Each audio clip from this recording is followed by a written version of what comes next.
Olha aí, vamos lá, questão de número 13. Agora nessa questão 13 é bem interessante que ele diz assim. No texto 2, as repetições, os jogos de palavras caracterizam a luta para a conquista, a aceitação. Nessa luta, não há por parte da moça. Olha só, o que é que não há? Volta para o texto aí. Ele não aceitava a moça. Aí veja agora a atitude dela.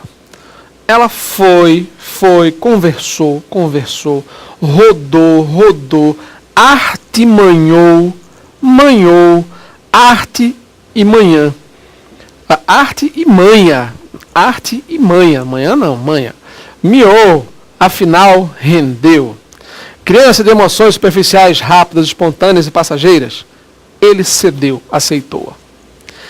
Qual dessas características aí não está presente na atitude da moça? Veja lá.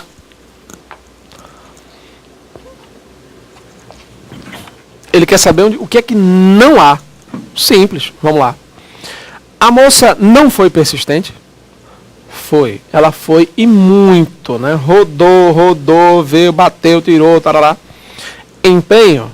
Claro que existe muito empenho por parte dela. Ela queria ser aceita.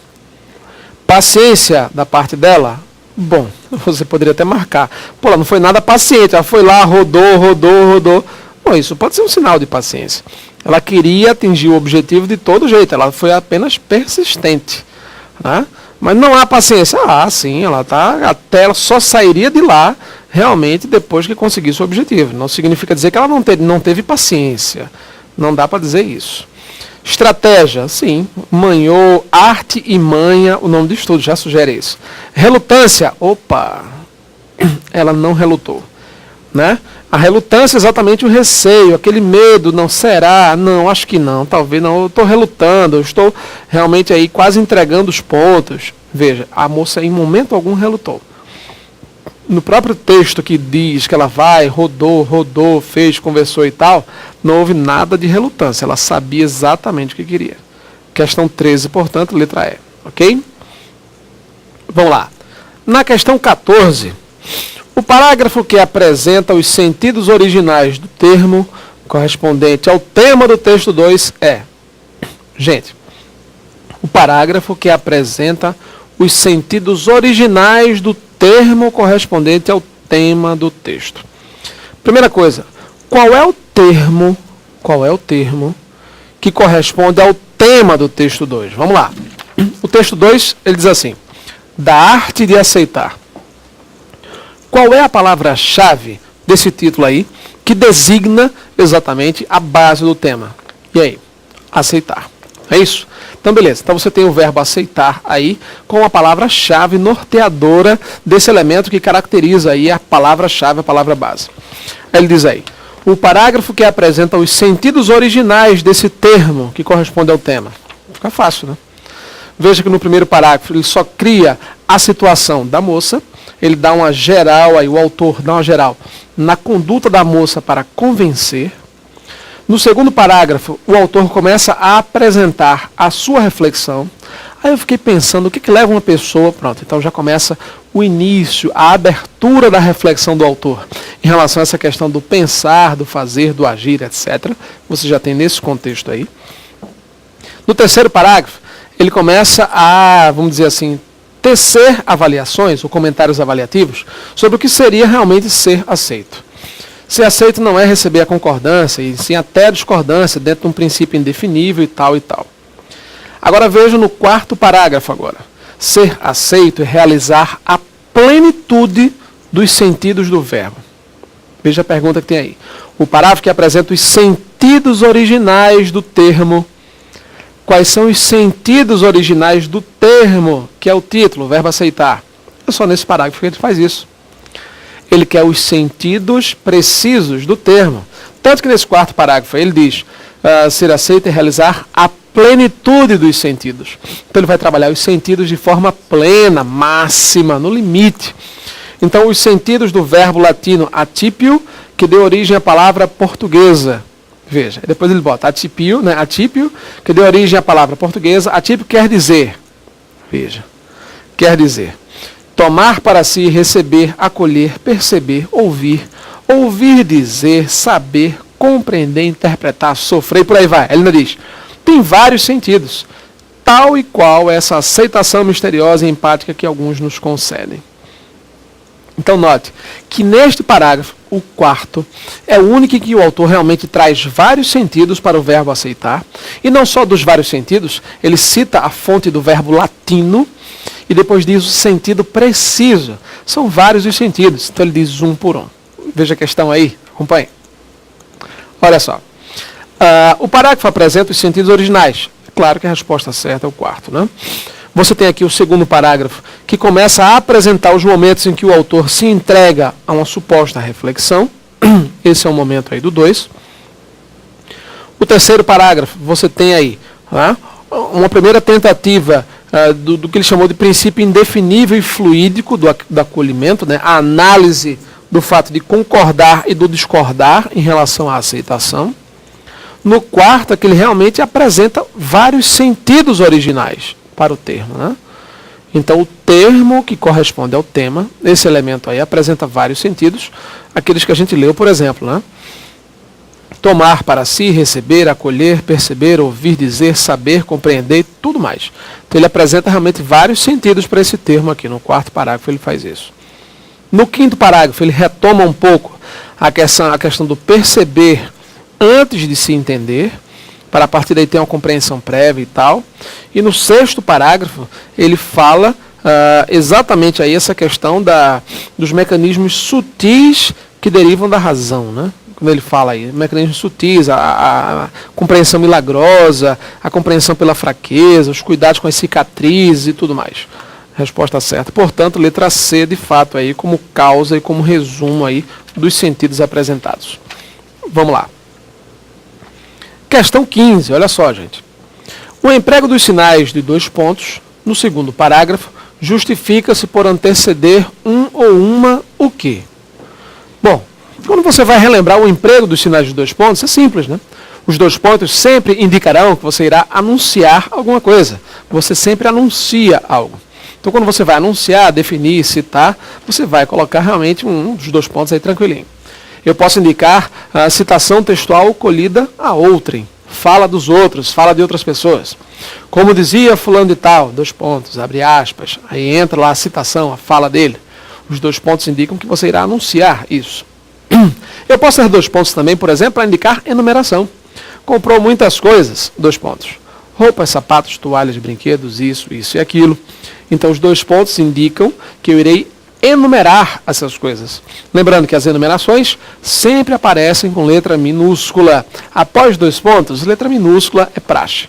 Você só deve utilizar a letra maiúscula nesse contexto aí, quando você perceber claramente aí uma citação, um substantivo próprio, nome de alguém, pessoa, lugar, essas coisas, tá? Mas nesse contexto aí da frase do texto, olha só, ele diz assim, né? Logo no segundo parágrafo, na linha 8. Fiquei pensando em algo tão definido pelos psicólogos e literatos, porém inesgotável e eterno como o tema humano. 2 pontos. Que negócio seria esse? A necessidade de ser aceito. Fiquei pensando num negócio e um negócio que fosse assim, tal coisa. Note, ele usou os 2 pontos para iniciar um esclarecimento, uma explicação acerca do que ele chamou aí do negócio sobre o qual ele ficou pensando. É simples. Ele diz, fiquei pensando em algo tão definido, porém inesgotável e eterno, como o tema humano. 2 pontos. Aí ele vai dizer que coisa é essa que ele chamou de inesgotável, de eterno, de algo tão definido, mas realmente inesgotável, né? Ou seja, ele vai colocar um esclarecimento, uma explicação. Veja aí. Bom, na letra A você já entra tranquilo aí na palavra esclarecimento, né? Já está o esclarecimento, uma explicação, lógico, né? Pelo menos nesse contexto aí. Os 2 pontos estão justificados nesse contexto. Ele vai explicar o que seria isso realmente. Enumeração. Não houve enumeração. Comprou muitas coisas, 2 pontos. Eu vou dizer todas essas coisas, né? Roupa, sapato, toalha, brinquedo. Não está enumerando. Conceituação. Aquilo que a ciência chama e tal como fenômeno prodígio de grau. 2 pontos. A mitose, a cissiparidade, qualquer coisa dessa aí, qualquer conceito desse. Né? Ele não citou um conceito. tá? Ele não conceituou, tem que tomar cuidado com isso. Fiquei pensando em algo tão definido pelos psicólogos e literatos, porém inesgotável e eterno. Que coisa é essa? A necessidade de ser aceito. Isso aí não é um conceito, tá? É aquilo que ele supôs como vago, como extremamente passível de duas ou mais coisas aí, abordagem, né? Definição. Ele não definiu. Não houve definição. A unidade fundamental dos seres vivos, 2 pontos. Célula. Né? Então ele está definindo, está colocando uma terminologia específica nesse contexto aí. Não é o caso. Exemplificação, não, ele não foi exemplificar, ele foi esclarecer. Que coisa é essa que assim já foi tão definida, mas é inesgotável e até hoje persiste? O esclarecimento. Então muito cuidado com essa realidade aí, cuidado com essa situação, ok? Vamos lá. Questão de número 16. É, pois, um estado de compreensão prévia. Assinale a opção em que o vocábulo destacado tem o mesmo valor semântico que o do destacado na passagem acima. E agora? Olha só. É um assunto sempre muito pontual, a gente sempre fala para vocês aí nas aulas, nos cursinhos, em todo canto, né? Estude conjunção, sempre assim. A conjunção, pois, a gente já sabe, ela tem 2 aplicabilidades, né, 2 valores semânticos bem específicos. A conjunção, pois, pode ser utilizada, por exemplo, com valor explicativo. A conjunção coordenativa, pois. Né? Se eu disser, vamos logo, pois já é tarde. Nesta frase, vamos logo, pois já é tarde, eu tenho o emprego da conjunção, pois, com caráter explicativo. Esse pois é utilizado antes do verbo, tem caráter explicativo e é sinônimo de porquê. Percebeu? Vamos logo, pois já é tarde. Estamos estudando porque queremos passar no concurso. Estamos estudando, pois queremos passar no concurso.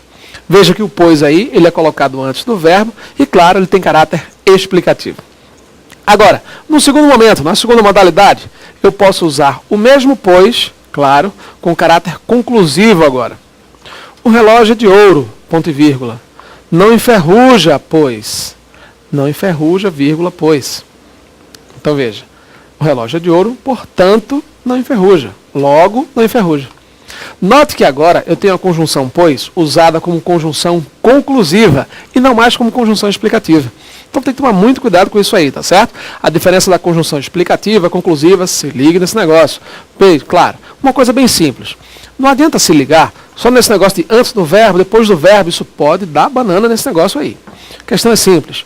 Se você perceber que troca o pois pelo porquê, sempre que você trocar o pois pelo porquê, esse pois será explicativo.